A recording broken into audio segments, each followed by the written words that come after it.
Hello everyone, in this video we'll discuss about research methodology and method। आपको मालूम है कि आप नेट क्वालिफाई करो या असिस्टेंट प्रोफेसर या किसी भी फील्ड में आप जाने का सोच रहे हो नेट के बाद या फिर नेट के दरमियान भी, तो आपको मालूम है कि एक जो इम्पॉर्टेंट यूनिट है जो कि आपको पेपर 1 पेपर 2 और आप यदि पीएचडी करना चाहते हो या असिस्टेंट प्रोफेसर बनना चाहते हो तो सब में बहुत इम्पॉर्टेंट है रिसर्च मेथडोलॉजी के बारे में।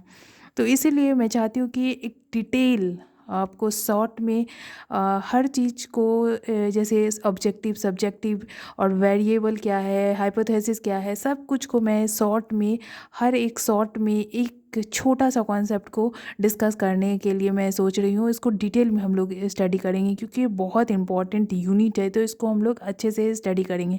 तो आज उसी के लिए हम लोग यूनिट 2 स्टार्ट कर रहे हैं। हमारा फर्स्ट वीडियो है यूनिट 2 को लेके। तो हम लोग सबसे पहले स्टार्ट करेंगे एक बेसिक क्वेश्चन से जो सबके मन में आता है कि क्यों सोशियोलॉजी को साइंस बोला गया है।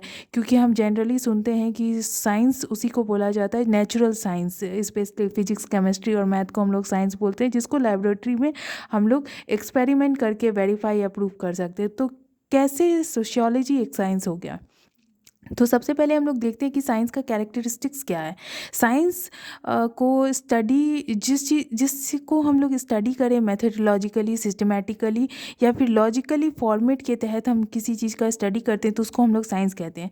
आप सेम चीज़ सोशियोलॉजी में देखो कि हम लोग सोशियोलॉजी को साइंस इसलिए कहते हैं क्योंकि हम लोग यूज करते हैं systematic method of investigation, empirical evidence and objective analysis to understand social behaviour, institution structure like other science जैसे करते हैं वैसे हम लोग सोशियोलॉजी को भी स्टडी करने के लिए एक सिस्टमैटिक मेथड का यूज करते हैं, एम्पेरिकल एविडेंस का यूज करते हैं, ऑब्जेक्टिव एनालिसिस करते हैं कि हम अंडरस्टैंड कर सके समाज के बिहेवियर को, इंस्टीट्यूशन को और उसके स्ट्रक्चर को, जैसे कि अदर साइंस करते हैं।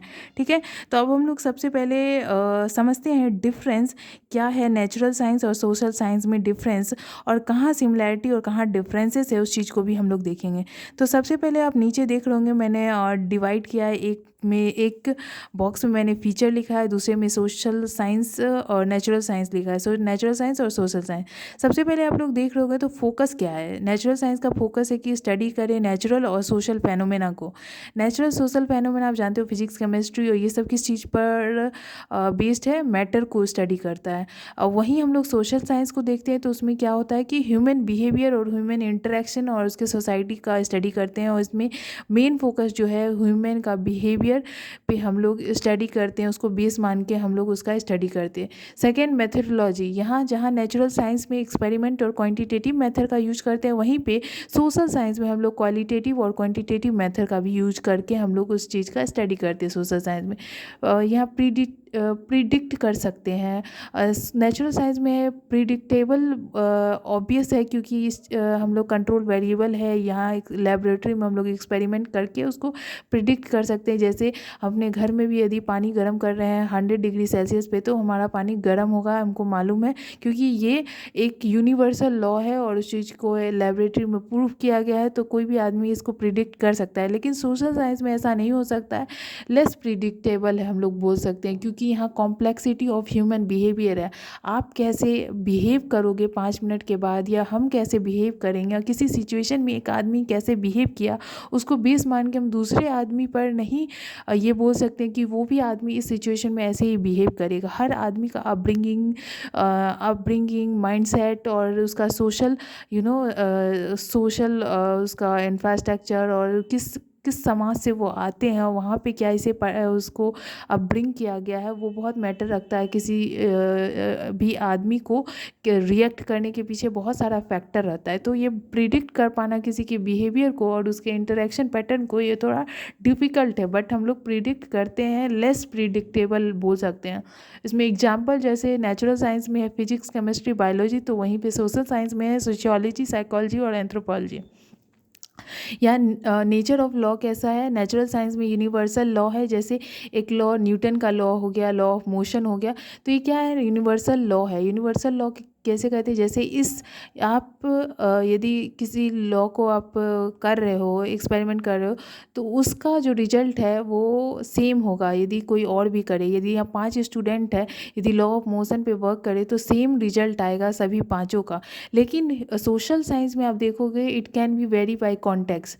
लाइक आप किसी समाज में किसी इंसान पे कोई एक्सपेरिमेंट किए, तो ज़रूरी नहीं है कि सभी समाज में उस एक्सपेरिमेंट का रिज़ल्ट सेम हो। तो इसीलिए नेचुरल साइंस में जो है यूनिवर्सल लॉ है, और लेकिन सोशल साइंस में ये वेरी करता है कॉन्टेक्स्ट, सिचुएशन और फिर जाके सोसाइटी पे। उसके बाद हम लोग देखेंगे कि देखो ऑब्जेक्टिविटी क्या है।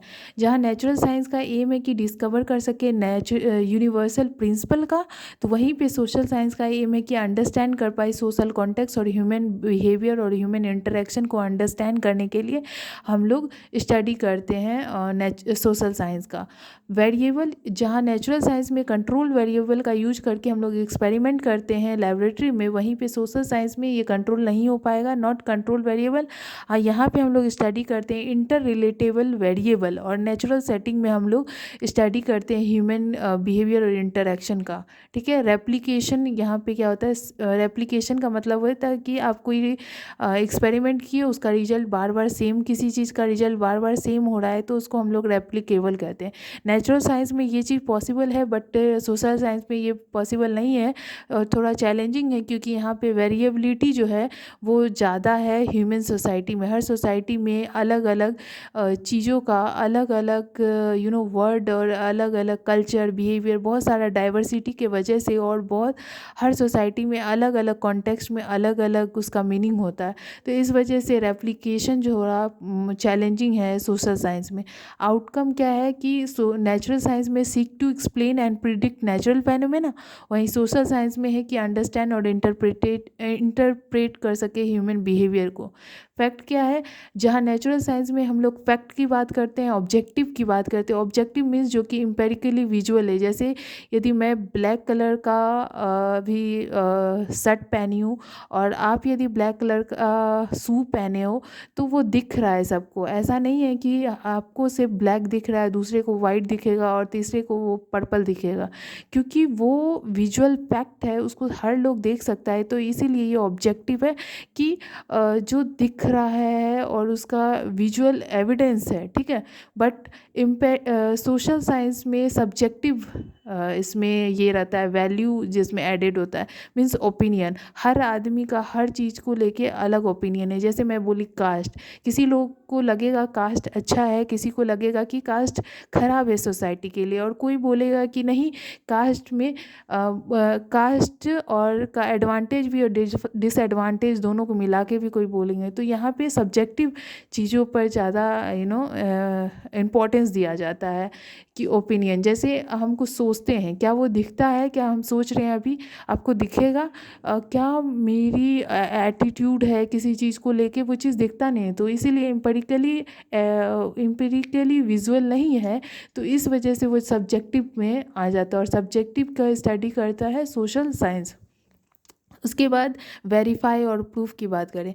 नेचुरल साइंस में वेरीफाई और प्रूफ हो सकता है, क्योंकि यहाँ पे एक्सपेरिमेंट होता है और लेबोरेटरी में इस चीज़ को प्रूफ किया जा सकता है और वेरीफाई किया जा सकता है।